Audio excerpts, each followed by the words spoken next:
बिस्मिल्लाहिर्रहमानिर्रहीम। Dear student, अस्सलाम वालेकुम।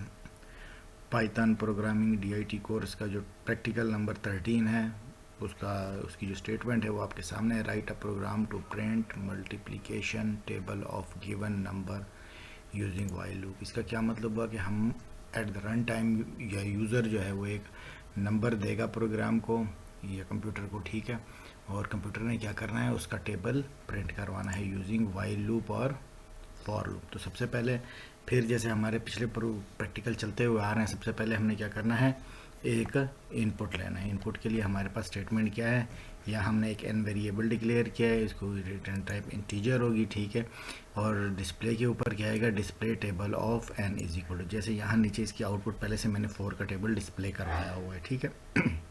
हमने 4 इंटर किया है तो उसमें 4 का टेबल जिसका हमारे प्रोग्राम की रिक्वायरमेंट ये है, ठीक है। उसके बाद नेक्स्ट हमारा स्टेज क्या है, हमने वाइल लूप, क्योंकि पहले हम वाइल लूप से कर रहे हैं तो वाइल लूप के लिए हमने i इज़ इक्वल टू 1 एक वेरिएबल डिक्लेयर कर दिया है, ठीक है।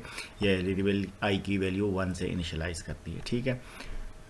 लूप कहाँ तक चलेगा, जब तक i लेस और इक्वल टू 10 है। लूप की फर्स्ट आइटरेशन में वैल्यू i की 1 होगी, सेकंड में ये 2 होगी, 3 4 5, क्योंकि टेबल जो है जैसे हम 4 का टेबल प्रिंट करते हैं, 4 1 4 4 2 8 4 3 12, इसी तरह 5 1 5 5 2 10 5 3 15, इस तरह तमाम टेबल हम प्रिंट करवा रहे होते हैं, लिख रहे होते हैं या पढ़ रहे होते हैं, या टेबल इस तरह होते हैं। तो ये लूप का जो कंट्रोलिंग वेरिएबल है वो क्या है, 1 बाई 1, उसमें एक 1 बाई 1 उसमें 4 को 5 को जिस नंबर का टेबल हमने प्रिंट करवाना है वो मल्टीप्लाई करेगा।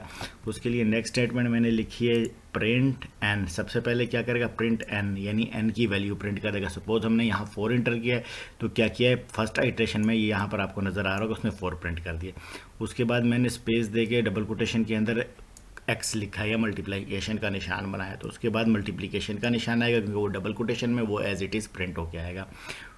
उसके बाद आई की वैल्यू फर्स्ट आइट्रेशन में क्या है, 1 है, ठीक है, आई की वैल्यू 1 है तो वो यहाँ पर आपको नज़र आ रहा होगा आई प्रिंट हो गया है। उसके बाद इक्वल का साइन है, ठीक है, वो डबल कोटेशन में एज इट इज़ वो प्रिंट हो गया है। उसके बाद n इंटू आई है, n की वैल्यू क्या है, हमने 4 इंटर की हुई है जो आपको स्क्रीन पर डिस्प्ले नज़र आ रहा है, ठीक है। तो 4 इंटू 1 4, तो यहाँ पे क्या हो गया, 4 प्रिंट हो गया।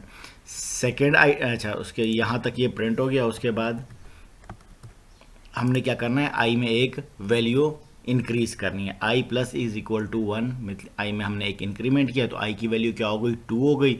लूप का कंट्रोल वाइल की कंडीशन चेक करेगा, वाइल की कंडीशन आई इज लेस और इक्वल टू 10 क्या है, कंडीशन ट्रू है, तो इसका मतलब क्या हुआ कि ये दो स्टेटमेंट दोबारा एग्जीक्यूट होंगी सेकेंड आइट्रेशन के ऊपर। एन की वैल्यू क्या है, एन की वैल्यू हमने चेंज नहीं की, वही 4 ही है, 4 प्रिंट हुआ। एक्स डबल कोटेशन के अंदर है तो वो उसके मल्टीप्लिकेशन के निशान के तौर पर हमने डिस्प्ले करवा दिया। उसके बाद आई की वैल्यू क्या है, लास्ट आइट्रेशन में 1 थी, अब क्या हो गई, ये 2 हो गई, तो यहाँ 4 इंटू यहाँ पर आई की वैल्यू 2 प्रिंट हो गई है। इक्वल का निशान एज इट इज़ प्रिंट होगा। एन क्या है, 4 है, 4 इंटू आई यानी 4 इंटू 2, 4 इंटू 2 8 हो गया, यहाँ हमने 8 प्रिंट करवा दिया। नेक्स्ट स्टेटमेंट एग्जीक्यूट होगी, आई में एक इंक्रीमेंट हुआ, आई की वैल्यू क्या हो गई, 3 हो गई, 3 इज़ लेस और इक्वल टू 10, कंडीशन फिर ट्रू है। उसके बाद फिर ये body as it is execute होगी और क्या होगा, 4 इंटू 3 इज़ इक्वल टू 12 हमारे पास डिस्प्ले हो जाएगा। ये आइट्रेशन उस वक्त तक चलेगी जब तक आई की वैल्यू 10 है। जब लास्ट आइट्रेशन हम देख लेते हैं, आई की वैल्यू लास्ट आइट्रेशन में सपोज यहाँ आई 9 है तो हमने यहाँ आई 10 कर दिया है, लास्ट आइट्रेशन पे आए तो आई इज़ लेस और इक्वल टू 10, कंडीशन ट्रू हो गई 10 के केस में, ठीक है। तो क्या होगा, ये 4 प्रिंट हुआ, फिर x प्रिंट हुआ, जैसे बाकी ऊपर वाली दो एग्जीक्यूशन हुई हैं। उसके बाद i की वैल्यू क्या है, 10 है, 10 प्रिंट हुई, फिर इक्वल्स का निशान प्रिंट हुआ। उसके बाद क्या हुआ, i into n into I, n क्या है, n की वैल्यू 4 है और i की वैल्यू क्या है, 10 है, तो यहाँ क्या हो गया, 40 प्रिंट हो गया। ये सारी आइट्रेशन इसी तरह एग्जीक्यूट होंगी।